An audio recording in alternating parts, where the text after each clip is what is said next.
عزیزان گرامی،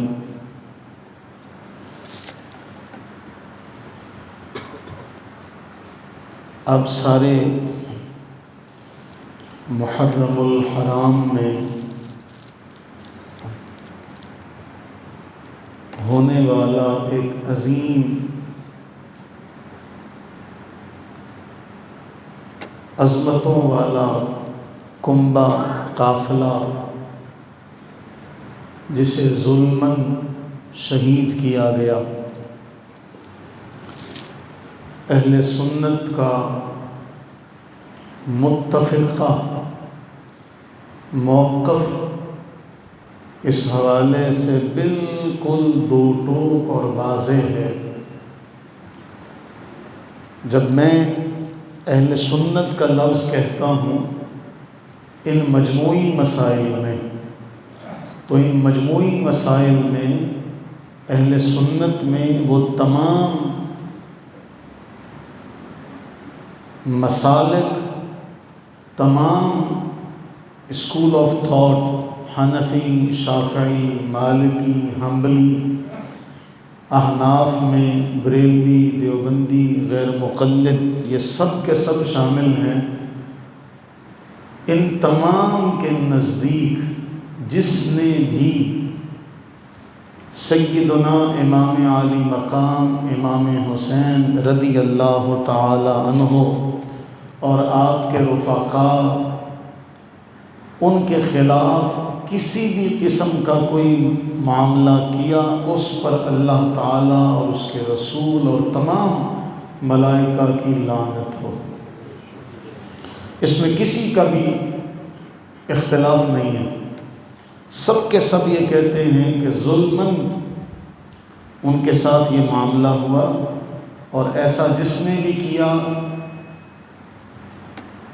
اس پر اللہ تعالیٰ اور اس کے رسول اور تمام امت کی لعنت ہے۔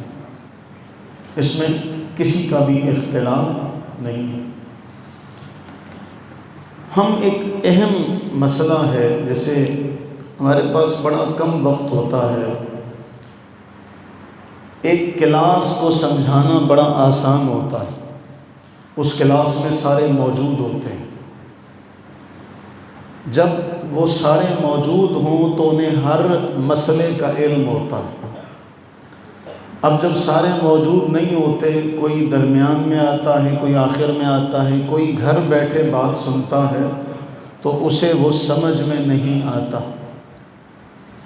میرا اور آپ کا کلام تو ایک طرف رہا، خود رب العزت نے اپنے کلام مجید کے بارے میں فرمایا کہ اس کو بھی بہت سے لوگ جو ہیں وہ صحیح نہ سمجھنے کی بنا پر گمراہ ہو جائیں گے۔ تو میری اور آپ کی تو حیثیت ہی کوئی نہیں، ماں و شما تو کسی گنتی میں نہیں آتے۔ من حیث القوم ہم یتیم العلم لوگ ہیں، علم سے خالی ہیں، ہمیں سطحی قسم کا علم ہے، اور سطحی علم جو ہوتا ہے، جس طرح سیانے کہتے ہیں کہ جو نیم حکیم ہوتا ہے وہ جان کا خطرہ ہوتا ہے، اور نیم ملا ایمان کا خطرہ ہوتا ہے۔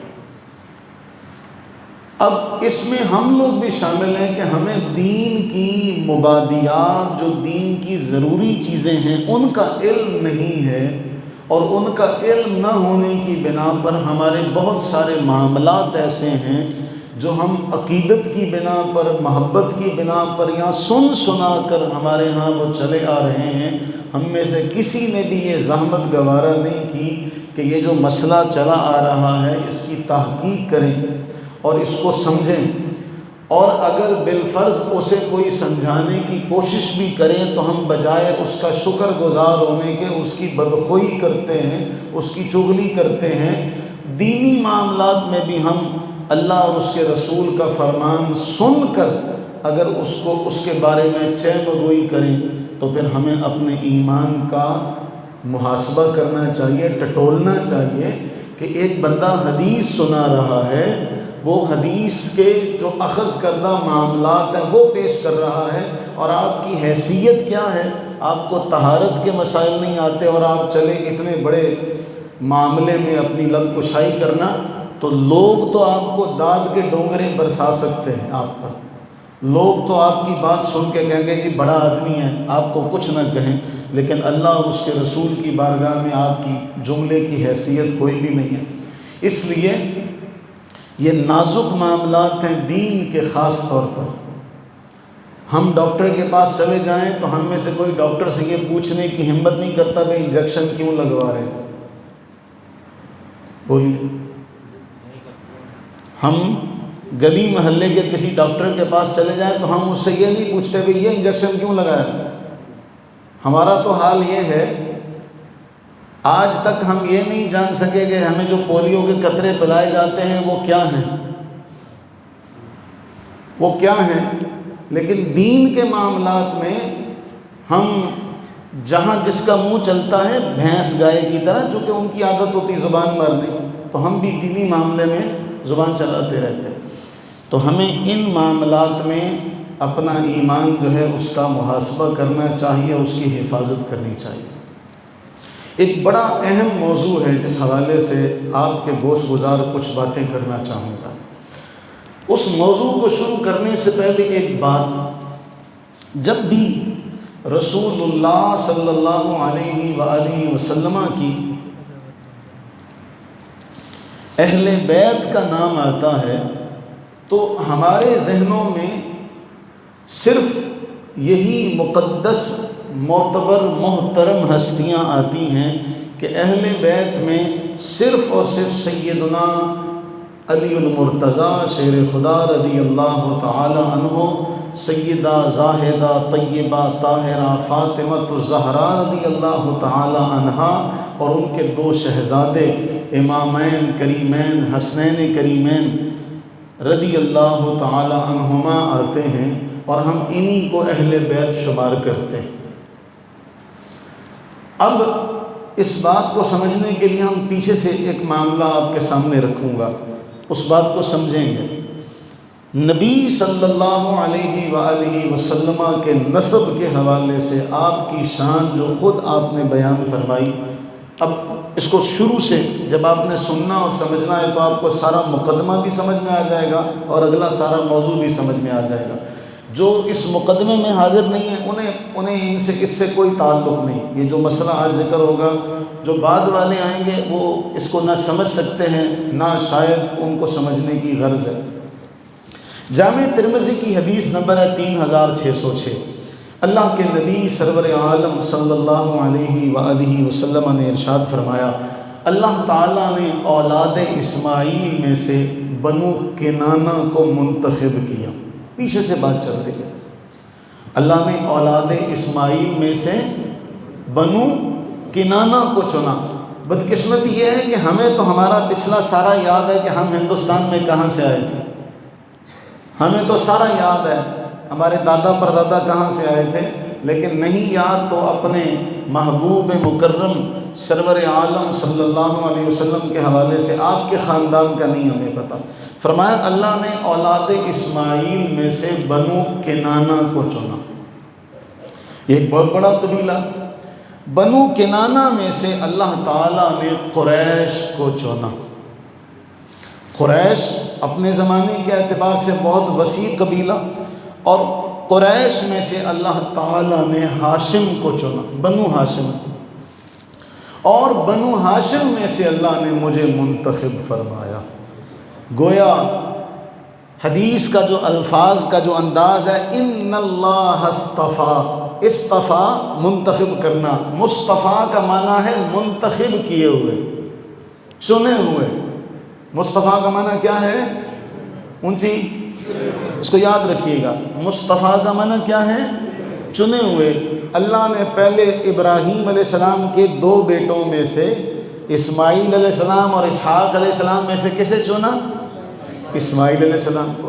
اسماعیل علیہ السلام، اب وہ موضوع نہیں ہے، میں اس طرف گیا تو بھئی ان کے کتنے قبیلے تھے جن میں سے بنو کنانہ کو چنا، ورنہ بات طویل ہو جائے گی، سارا اسی پر موضوع وقت جو ہے مکمل ہو جائے گا۔ اولاد اسماعیل میں سے بنو کنانہ کو چنا۔ بنو کنانہ میں سے اللہ تعالیٰ نے قریش کو منتخب کیا۔ قریش کے تمام قبائل میں سے اللہ نے بنو ہاشم کو منتخب کیا اور بنو ہاشم میں سے اللہ نے میرا انتخاب کیا۔ جامع ترمذی کی اگلی حدیث ہے 3608۔ رسول اللہ صلی اللہ علیہ وسلم کے چچا سیدنا عباس بن عبد المطلب رضی اللہ تعالیٰ عنہ آپ کے پاس آئے، کوئی بات آپ کو بیان کی جو آپ نے سنی اور آپ کو بڑی ناگوار گزری۔ آپ علیہ الصلوۃ والسلام ممبر پر کھڑے ہوئے اور ممبر پر کھڑے ہو کر حضور نے فرمایا بتاؤ میں کون ہوں، بتاؤ میں کون ہوں، من انا؟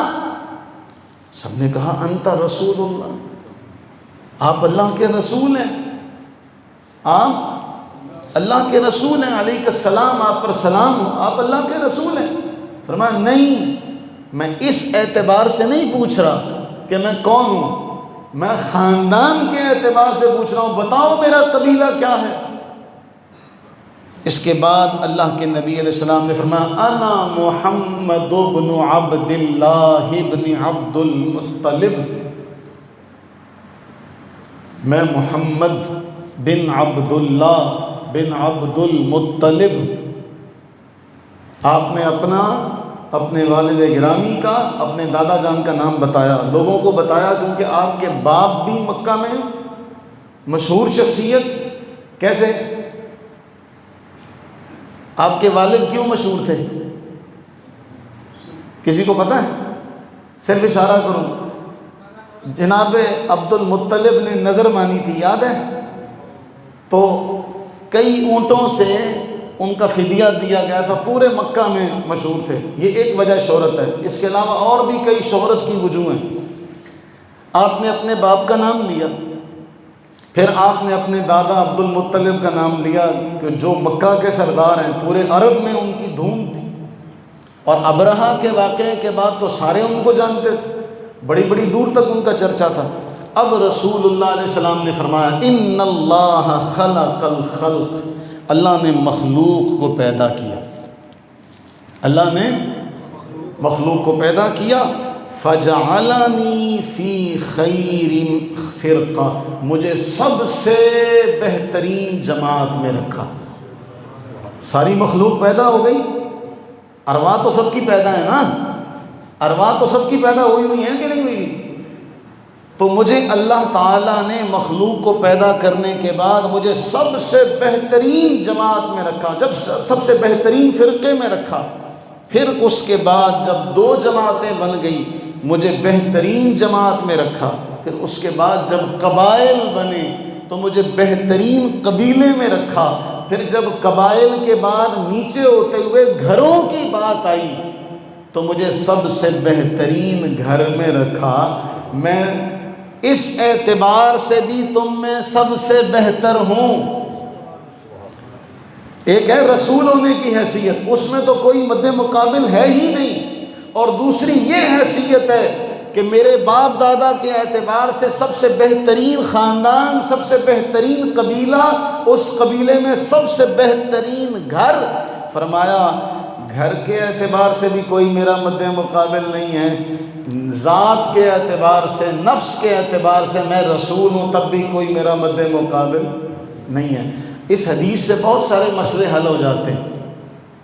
یہ حدیث اپنے اندر ایک سمندر لیے ہوئے، آج جو لوگ کہتے ہیں نا کہ جی رسول اللہ علیہ السلام بڑے غریب تھے، آپ کے گزر اوقات نہیں ہوتا تھا، میں کئی بار یہ بات کہہ چکا ہوں اس منبر پر، آپ سب جانتے ہیں، اپنے زمانے کے چودھری تھے۔ یہ چودھری کا لفظ میں اس لیے کہہ رہا ہوں کہ ہمارے معاشرے میں یہ بڑا عزت والا لفظ سمجھا جاتا ہے نا، بعض ہمارے پنجاب میں لفظ چودھری سمجھا جاتا ہے، بلوچستان میں سردار کا لفظ بڑا اعلیٰ سمجھا جاتا ہے، نواب کا لفظ بڑا اعلیٰ سمجھا جاتا ہے، سندھ میں بھی اسی طرح ہے، تو اب سرائکی علاقوں میں سائیں بہت اونچا سمجھا جاتا ہے۔ تو رسول اللہ صلی اللہ علیہ وسلم دنیاوی اعتبار سے بھی کوئی معمولی خاندان نہیں تھے، کوئی معمولی ذات نہیں تھے، کوئی معمولی مرتبہ نہیں رکھتے تھے، غیر معمولی ہر اعتبار سے۔ اب اللہ کے نبی علیہ الصلوۃ والسلام کے اس جملے سے یہ بھی پتہ چلا کہ آپ کا خاندان سارے خاندانوں سے، سمجھ آ گئی؟ آپ کا خاندان سارے خاندانوں سے افضل، آپ کا قبیلہ سارے قبائل سے، آپ کے آباء و اجداد سب کے آباء و اجداد سے افضل۔ فلسفہ سمجھ گئے اس حدیث کا کہ رسول اللہ علیہ السلام نے فرمایا مجھے اللہ نے سب سے بہتر رکھا ہر اعتبار سے، جماعت کی باری آئی، قبائل کی باری آئی، خاندان کی باری آئی، گھروں کی باری آئی، تو میں سب سے بہتر جگہوں سے ہوتا ہوا یہاں تک آیا، تو رسول اللہ علیہ السلام ہر اعتبار سے بہتر ہوئے۔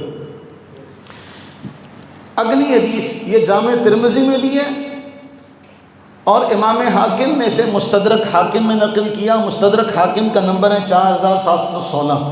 رسول اللہ علیہ السلام نے فرمایا اللہ سے محبت کرو کہ وہ تمہیں غذائیں عطا کرتا ہے، نعمتیں دیتا ہے، ہر شے تمہیں دیتا، سب کچھ عطا ہو رہا ہے، کہاں سے؟ اللہ تعالیٰ کی ذات سے۔ اور وَأَحِبُّونِي لِحُبِّ اللَّهِ، اور مجھ سے محبت اس لیے کرو کہ اللہ سے محبت کرتے ہو، میں اللہ کا محبوب ہوں۔ اور جب کوئی بندہ اللہ کا محبوب ہونے کی وجہ سے اللہ کے نبی سے محبت کرے گا تو جہاں محبوب کا ذکر آئے گا اس کی آنکھیں جھک جائیں گی۔ ہوگا کہ نہیں ہوگا؟ بات سمجھیں کہ نہیں سمجھے؟ اللہ سے محبت کرنے کی وجہ سے کیا کرو؟ مجھ سے محبت کرو۔ تو گویا جو آدمی اللہ سے محبت کرتا ہے وہ نبی سے بھی، اور جو نبی سے محبت نہیں کرتا وہ اللہ سے محبت کرنے کے دعوے میں سچا ہو سکتا، کیونکہ آپ نے فرمایا اللہ کی محبت کی وجہ سے مجھ سے محبت کرو۔ اب اس کی ایک مثال، میں ایک حیران ہو گیا بات سن کے کہ جی یہ جو درود پڑھا جاتا ہے اذان سے پہلے، الصلاۃ والسلام علیک یا رسول اللہ، کیا ہے یہ؟ محبت کا ایک ترانہ ہے، ایک محبت کا اظہار ہے، اے اللہ کے رسول آپ پر صلاۃ ہو، آپ پر سلام۔ جب بھی کسی کے کانوں میں یہ پڑتا ہے جو اللہ سے محبت کرتا ہے اور اللہ کی محبت کی وجہ سے نبی علیہ السلام سے محبت کرتا ہے۔ اب قرآن کریم کی باقی آیات ایک طرف کہ اللہ فرمایا محبوب کو بھیج کر تم پہ احسان کیا، سب سے بڑا احسان، لقد من اللہ علی المؤمنین۔ تو جب مومن محبوب پر درود سنتا ہے اس کی آنکھیں جھک جاتی ہیں، وہ جائز ناجائز کے چکر میں نہیں پڑتا۔ اگر یہ درود و سلام ناجائز ہے تو روضہ اطہر پر آپ جائیے، تمام محدثین نے لکھا کہ حضور کے روضہ اطہر پر اسی طرح سلام پیش کرنا۔ نبی علیہ السلام کے روضہ اطہر پر جب جانا ہے تو وہاں یہی عرض کرنا ہے الصلاۃ والسلام علیک یا رسول اللہ۔ وہاں کیوں جائز ہوا؟ وہاں کیوں جائز ہے؟ اگر وہاں جائز ہے تو پھر دنیا کے ہر کونے میں پڑھنا اس کو جائز ہوگا۔ اب آپ اس کی بحث میں جاؤں گا تو میں بات بہت آگے تک چلی جائے گی، لیکن کیا سکھایا گیا؟ یہ کانوں میں پڑتا ہے تو بغض کا اظہار ہوتا۔ وہ بغض کا اظہار کیوں ہو رہا ہے؟ کہ اللہ کے نبی علیہ السلام پر درود پڑھا جائے اور آپ کو پسند نہ آئے۔ تیسرا، وَأَحِبُّوا أَهْلَ بَيْتِي لِحُبِّي، جب مجھ سے محبت کر رہے ہو، ایک درخت ہے، ایک درخت کی شاخیں جس طرف بھی جائیں گی اس درخت سے ان کا تعلق رہے گا۔ وَأَحِبُّوا أَهْلَ بَيْتِي لِحُبِّي، اور میری وجہ سے میری اہل بیت سے محبت کرو، میری وجہ سے۔ اب پیچھے سے اللہ سے محبت کرو، وہ تمہیں غذائیں دیتا ہے، ساری نعمتیں دیتا ہے، اس سے محبت کی وجہ سے مجھ سے محبت کرو، اور میری محبت کی وجہ سے میری اہل بیت سے محبت کرو۔ بات سمجھ میں آ گئی؟ اب آگے چلتے ہیں، اس امت کا منہج کیا ہے؟ اب مسئلہ سمجھانے لگا، اب سارا مقدمہ پیش کر دیا، اب ایک بات جو سمجھنے والی ہے۔ اللہ نے قرآن کریم میں ہمارے بارے فرمایا ہم نے تمہیں امت وسط، اعتدال والی بہترین امت بنایا۔ امت وسط، واو سین طا، ہم نے تمہیں کیا بنایا؟ امت۔ وَكَذَلِكَ جَعَلْنَاكُمْ أُمَّةً وَسَطًا، ہم نے تمہیں کیا بتایا؟ امت وسط۔ لِتَكُونُوا شُهَدَاءَ عَلَى النَّاسِ، تاکہ تم لوگوں کے بارے میں گواہی دو۔ اب اگر اس کے تحت جاؤں گا موضوع سے ہٹ جائیں گے۔ لوگوں کے بارے میں گواہی دو، کل میدان محشر میں سارے انبیاء کی امتیں اللہ کے حضور کہیں گی یا اللہ ہمارے پاس کوئی نہیں آیا، ہمارے پاس سارے انبیاء کی امتیں کہیں گی ہمارے پاس کوئی نہیں آیا۔ اب یہ امت محمدیہ علی صاحبہ الصلاۃ والتسلیم کہے گی یا اللہ یہ سارے جھوٹ کہتے ہیں، ان کے پاس لوط علیہ السلام بھی آئے، ان کے پاس نوح علیہ السلام بھی آئے، ان کے پاس ہود علیہ السلام بھی آئے، ان کے پاس شعیب علیہ السلام بھی آئے، ان کے پاس موسیٰ علیہ السلام بھی آئے، ان کے پاس عیسیٰ علیہ السلام بھی آئے۔ اب وہ کہیں گے یا اللہ یہ کیسے ہمارے بارے میں گواہی دے رہے ہیں، یہ تو آئے ہمارے بعد ہیں، ہمارا دعویٰ ہے کہ ہمارے پاس اونچی ہمارا دعویٰ ہے کہ ہمارے پاس، تو ہم اپنے بارے میں زیادہ بہتر جانتے ہیں، یہ ہمارے بارے میں کیسے گواہی دے رہے ہیں کہ نبی آئے تھے۔ اب اللہ تعالیٰ امت محمدیہ سے پوچھے گا بھئی تم بتاؤ نا، تم تو نوح کے دور میں نہیں تھے، تم تو ہود کے دور میں نہیں تھے، تم تو صالح کے دور میں نہیں تھے، تم تو شعیب کے دور میں نہیں تھے، علی نبینا و علیہم الصلاۃ والتسلیم، تو تم کیسے گواہی دے رہے ہو؟ اب اس امت کی گواہی دینے کے لیے محمد الرسول اللہ تشریف لائیں گے۔ یہ امت کہے گی یا اللہ ہم نے تیرے محبوب سے سنا، ہم نے محبوب کریم علیہ السلام آئیں گے اور آ کر اپنی امت کی گواہی دیں گے۔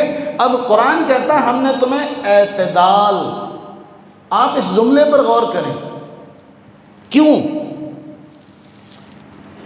اس آیت کو آپ نے کئی بار پڑھا ہوگا، سورہ بقرہ میں جب دوسرا پارہ شروع ہوتا ہے اس میں یہ آیت آتی ہے، کئی بار سنا بھی ہوگا، ہم نے تمہیں اعتدال والی امت بنایا۔ کیوں کہا؟ ہم سے پہلے جن قوموں کا ذکر قرآن کریم میں آتا ہے سر فہرست یہودیوں کا ذکر آتا ہے، اور اللہ تعالیٰ ان کے بارے میں کیا فرماتا؟ فَفَرِيقًا كَذَّبْتُمْ وَفَرِيقًا تَقْتُلُونَ، کئی انبیاء کرام علیہ السلام کو انہوں نے قتل کیا۔ کنہوں نے؟ یہودیوں نے کئی انبیاء کرام علیہ السلام کو قتل کیا۔ یہودیوں نے کیا کیا؟ قتل۔ یہودیوں نے کیا کیا؟ ان کے پاس جو بھی نبی اور رسول آیا انہوں نے ان کو قتل کیا۔ عیسائیوں کا اس کے برعکس عقیدہ رہا، عیسائیوں نے اپنے نبی عیسیٰ علیہ السلام سے محبت کا ایسا اظہار کیا کہ کہا یہ اللہ ہے یا اللہ کا بیٹا ہے۔ بات سمجھ رہے ہیں؟ یہودیوں نے قتل کر دیا، عیسائیوں نے یعنی انہوں نے انکار کر دیا، انکار کرنے کی انتہا پر پہنچ گئے، یہ ماننے کی انتہا پر پہنچ گئے کہ ایسا مانا کہ کہنے لگے ثالث ثلاثہ، یہ ابن اللہ ہے، یہ اللہ کا بیٹا ہے، یا یہ اللہ ہے، اس قدر مانا۔ اب قرآن اس بارے میں واضح طور پر بیان کرتا ہے اے اہل کتاب دین کے معاملے میں غلو نہ کرو، دین کے معاملے میں غلو کہتے ہیں حد سے آگے بڑھنے کو، دین کے معاملے میں غلو نہ کرو۔ اللہ کے نبی علیہ السلام کی حدیث ہے مسند احمد میں، سنن ابن ماجہ میں، فرمایا غلو سے بچو، اس لیے کہ تم سے پہلے جو قومیں تھیں انہوں نے دین میں غلو کیا، ہلاک ہو گئی۔ تم دین میں غلو حد سے نہ بڑھو۔ یہودی کیا کرتے تھے؟ صرف اپنے نبی پر ایمان رکھتے، عیسائی صرف اپنے نبی پر ایمان رکھتے۔ یہودی کہتے عیسائی جھوٹے ہیں، عیسائی کہتے یہودی جھوٹے ہیں۔ اب اس کے بعد ہماری باری ہے، اللہ تعالیٰ ہمارے بارے میں فرما رہا تمہیں ہم نے اعتدال والی امت بنایا، معتدل امت بنایا۔ معتدل سے مراد کیا ہے؟ کہ نہ یہود جیسے نہ نصارہ جیسے نہ انکار کرتے ہو اور نہ ایسا مانتے ہو کہ اللہ یا اللہ کا بیٹا بنا دو۔ یہ اہل سنہ کا جو عقیدہ ہے یہ تمام معاملات میں ہے، وہ عقائد ہوں، وہ معاملات ہوں، عبادات ہوں، ہر معاملے میں غلو سے اپنے آپ کو بچاتے ہیں۔ اب اس کو آگے لے کر چلیں۔ بعض لوگ ہیں ناسبی یا نواسب، ناسب کی جمع ہے، ناسبی کہتے ہیں یا ناصبیہ یا نواسب، یہ ان لوگوں کو کہتے ہیں جو رسول اللہ صلی اللہ علیہ وسلم کو تو مانتے ہیں لیکن آپ کی اہل بیت کو نہیں مانتے۔ وہ کیا ہیں؟ ناصبی۔ وہ کیا ہیں؟ ناصبی۔ اللہ کے رسول کو مانتے ہیں، اللہ کے رسول کی اہل بیت کو، جیسے آپ کو یاد ہے جو ہماری پچھلی نشست ہوئی تھی رات کی، اس میں نے ایک واقعہ سنایا تھا۔ رسول اللہ صلی اللہ علیہ وآلہ وسلم نے سیدنا علی المرتضیٰ شیر خدا رضی اللہ تعالیٰ عنہ کو اپنے کاندھوں پر اٹھایا، تو ہمارے نزدیک یہ حضرت علی کی شان اور مرتبہ ہے کہ رسول اللہ علیہ السلام انہیں اپنے کاندھوں پر اٹھاتے۔ اور وہ حضرت علی کیا کہتے ہیں؟ کہتے ہیں میں جب رسول اللہ علیہ السلام کے کاندھوں پر چڑھا تو میں اس قدر بلند ہو گیا کہ میں اگر عرش کو چھونا چاہتا تو چھو سکتا تھا۔ کوئی جانے، کوئی سمجھے حضرت علی کے اس جملے کو، کوئی کاش سمجھ سکے۔ حضرت علی کہتے ہیں میں حضور کے کاندھوں پر سوار ہوا تو میں جب کھڑا ہوا تو میں نے چاہا کہ میں عرش کو چھو لوں تو میں عرش کو بھی چھو سکتا تھا، آسمان تک کو ہاتھ لگا سکتا تھا۔ اب ہم تو کہتے ہیں اس میں حضرت علی کی شان ہے، ناصبیوں میں سے بعض نے کہا نہیں جی حضور نے اٹھایا تھا، پہلے حضرت علی اٹھا نہیں سکے تھے، اس میں تو حضور کی شان ہوئی کہ حضور نے اٹھا لیا۔ تو ایسے لوگوں کو ناصبی کہتے ہیں، جو حضور کو تو مانتے ہیں آپ کی اہل بیت کو نہیں مانتے۔ اس کے بالمقابل ایک اور گروہ ہے جو رسول اللہ صلی اللہ علیہ وسلم کو مانتا ہے، آپ کی اہل بیت کو مانتا ہے، آپ کے صحابہ کو نہیں مانتا، اسے ہم کہتے ہیں رافضی۔ اسے ہم کیا کہتے ہیں؟ رافضی۔ تو نہ ناصبیوں سے ہمارا کوئی تعلق ہے، نہ رافضیوں سے ہمارا تعلق ہے۔ ہم رسول اللہ صلی اللہ علیہ وسلم کی اہل بیت کو بھی مانتے ہیں، اصحاب رسول کو بھی مانتے ہیں، اس لیے کہ حضور نے فرمایا مجھے بہتر سے بہتر رکھا، تو جو حضور کو ساتھی دیے گئے وہ بھی بہتر۔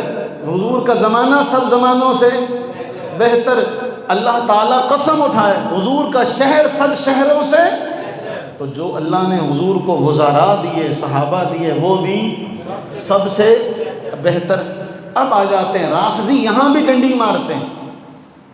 اب پروپیگنڈا کیا کرتے؟ جی اہل سنت حضور کے اہل بیت کو نہیں مانتے، حضور کے اہل بیت کا اہل سنت ذکر نہیں کرتے۔ اب میں ایک بات بڑی واضح اور دو ٹوک انداز میں آپ کے سامنے رکھتا ہوں۔ اہل سنت کے ہاں اہل بیت کے 3 گروہ ہیں، بڑا اہم مسئلہ ہے، اس کو یاد رکھیے گا۔ کتنے گروہ ہیں؟ 3 گروہ۔ نمبر 1 نسبی اعتبار سے، یہ مسئلہ ہے، اس کو یاد رکھیے گا۔ نسب کے اعتبار سے حضور کی اہل بیت، کس اعتبار سے؟ نسب کے اعتبار سے۔ اس میں بنو عبد المطلب اور بنو ہاشم، یہ دونوں رسول اللہ علیہ السلام کے اہل بیت ہیں۔ بنو عبد المطلب اور بنو ہاشم، رسول اللہ علیہ السلام کا جو شجرہ نسب ہے نا، اس کو ایک بار میں آپ کے سامنے رکھتا ہوں۔ محمد بن عبداللہ بن عبد المطلب بن ہاشم بن عبد مناف۔ محمد بن عبداللہ بن عبد المطلب بن عبد مناف۔ اب عبد مناف کے 4 بیٹے تھے۔ عبد مناف کے کتنے بیٹے تھے؟ ہاشم اور مطلب، عبد شمس اور نوفل۔ ان کو نکال دیا جائے، جو 2 ہیں عبد مناف کے بیٹے، ہاشم اور مطلب، یہ حضور کے اہل بیت ہیں۔ ہے نا اوکھا سبق؟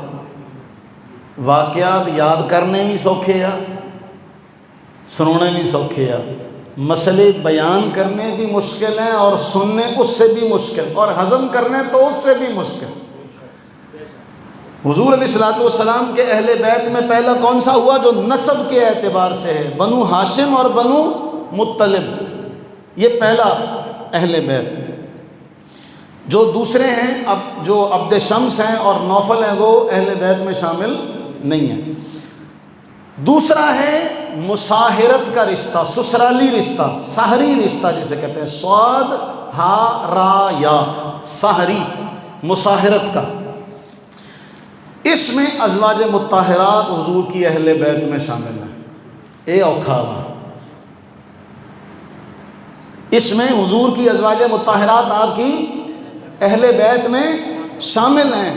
آپ ایسا کیجئے گا، آج ایک کام کیجئے گا کہ 22واں سپارہ جہاں سے شروع ہوتا ہے نا، وہاں سے پڑھنا شروع کیجئے گا۔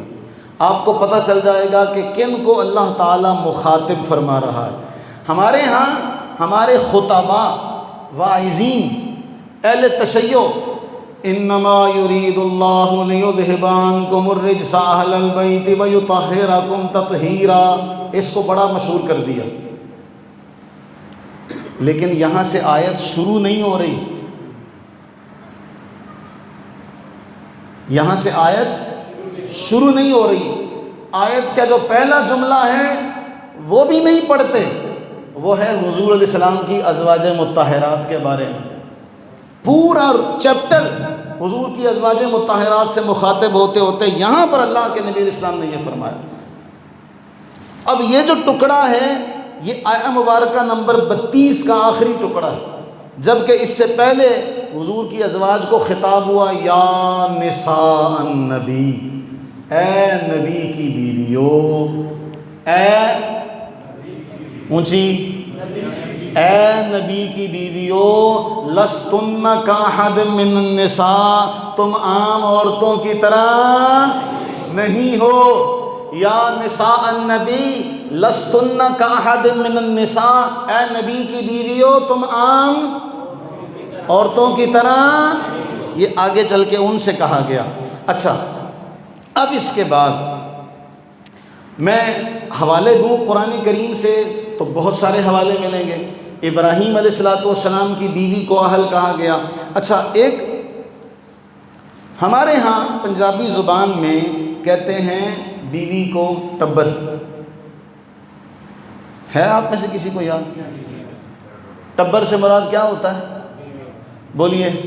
اچھا، حیرانگی اس بات کی ہے، روافض حضور کی ازواج کو اہل بیت میں نہیں مانتے۔ ہمارے بعض دوست احباب بھی حضور کی بیویوں کو اہل بیت میں نہیں مانتے، جبکہ ہمارے پنجابی زبان میں، معاشرے میں عمومی طور پہ جب ٹبر کہا جاتا ہے تو اس سے مراد صرف بچے لیں، ٹبر سے مراد صرف بچے لیں، بیوی ایسا ہو سکتا ہے؟ بولیے بولیے۔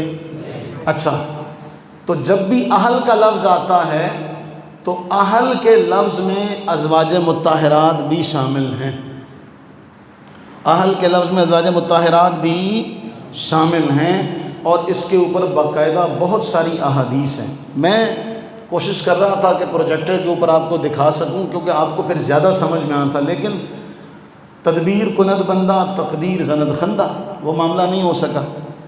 بہرحال میں صحیح بخاری کی حدیث نمبر ہے 4793، صحیح مسلم کے اندر بھی ہے، فخرج النبی صلی اللہ علیہ وسلم، رسول اللہ علیہ السلام باہر تشریف لائے، فانطلق الی حجرت عائشہ، فانطلق، وہ آپ نے جو آپ میں سے گئے ہوں گے نا مسجد نبی شریفہ، تو وہ کیا کہتے ہیں، اے حجی انطلق، کہ چلو یہاں سے مسجد کی طرف جاؤ، انطلق الی المسجد، تو فانطلق، آپ چلے الی حجرت عائشہ، کہاں؟ حجرہ عائشہ کی طرف، کہاں؟ اونچی۔ حضور نے فرمایا السلام علیکم اہل البیت ورحمت اللہ، حضور نے کیا سلام کیا؟ السلام علیکم اہل یہ کس کا حجرہ تھا؟ مومنوں کی ماں سیدہ اماں عائشہ صدیقہ رضی اللہ تعالیٰ عنہ۔ کمال ہے کہ ہمارے یہاں ایسا طبقہ پایا جاتا ہے جو حضور سے محبت کا دعویٰ کرتا ہے، حضور کی اہل بیت سے محبت کا دعویٰ کرتا ہے، حضور کے سسر سے نفرت کا اظہار کرتا ہے، حضور کی بیوی سے نفرت کا اظہار کرتا ہے، ان کے بارے میں زبانیں تان دراز کرتا ہے، اور پھر یہ دعویٰ کہ وہ مومن، جو سسر کو برا کہے اور حضور کی زوجہ کے بارے میں الفاظ برے نکالے، وہ کیوں کر مومن ہو سکتا ہے؟ کیسے ایمان والا ہو سکتا ہے؟ تو اللہ کے نبی علیہ السلام نے سلام کیا، السلام علیکم اہل البیت ورحمۃ اللہ۔ اما عائشہ نے جواب دیا، وعلیک السلام ورحمۃ اللہ۔ اس سے ثابت ہوا حضور نے خود کہا اہل بیت۔ اب اس پر کہ رسول اللہ علیہ الصلوۃ والسلام سے پوچھا گیا، درود پاک کیا، صحیح بخاری کی حدیث ہے، میں مختصر کرتا یہ اس حدیث پر ابو حمید ساعدی کہتے ہیں ہم نے عرض کی یا رسول اللہ ہم آپ پر درود کیسے پڑھیں؟ تو حضور نے فرمایا دعا یوں پڑھا کرو، اللہم صلی علی محمد وازواجہ وذریتہ کما صلیت علی آل ابراہیم وبارک علی محمد وازواجہ وذریتہ کما بارکت علی آل ابراہیم انک حمید مجید۔ اے بھی درود ابراہیمیہ، اس میں حضور نے سکھایا۔ کہتے ہیں جی اہل بیت پر درود پڑھا جا رہا ہے اور اہل بیت میں صرف یہ ہستیاں، ہم کہتے ہیں نہیں، حضور علیہ الصلوۃ والسلام کے اہل بیت کے حوالے سے پڑھو، خاندانی اعتبار سے بنو مطلب بھی حضور کے اہل بیت، بنو ہاشم بھی حضور کے اہل بیت، حضور کی بیویاں بھی حضور کی اہل بیت، اور یہ شہزادے بھی حضور کے اہل بیت۔ حضور نے تو ان کو خصوصی طور پہ چادر میں شامل کر کے کہا یا اللہ یہ میری اہل بیت ہے۔ ان کو تو مانگ کر لیا کہ دنیا میں باقیوں کی اولادیں باپ سے چلتی ہیں، رسول اللہ صلی اللہ علیہ وسلم نے حضرت علی کی اولاد کو اپنی اولاد کہا اور اللہ کے حضور دعا مانگی، اے اللہ یہ میری اہل بیت ہے۔ اور پھر حضور نے یہ کہا اللہم انی احبہما، اے اللہ میں ان دونوں شہزادوں سے محبت کرتا ہوں چونکہ میں محبت کرتا ہوں، اے اللہ تو بھی ان سے محبت فرما اور جو ان دونوں سے محبت کرے اس کو اپنا محبوب بنا لے۔ تو اہل بیت کے بارے میں کتنے اقوال ہوئے؟ وہ جاگ دے ہو، کتنے اقوال ہوئے؟ پہلا بنو مطلب بنو ہاشم، دوسرا، تیسرا حضرت علی رضی اللہ تعالیٰ عنہ، سیدہ فاطمہ، حسنین کریمین رضی اللہ تعالیٰ عنہم اجمعین، یہ سارے حضور کی اہل بیت میں شامل ہیں۔ ہمارے ہاں ایک بڑا پایا جاتا ہے کہ ہم کہتے ہیں نہیں حضور کی اہل بیت میں یہ نہیں ہے، بیویاں نہیں ہیں اہل بیت۔ اللہ بہرحال یہ موضوع طویل ہے، انشاءاللہ العزیز کل عشاء کی نماز کے بعد یہیں سے ہم اپنے موضوع کا آغاز کریں گے اور پھر اس کو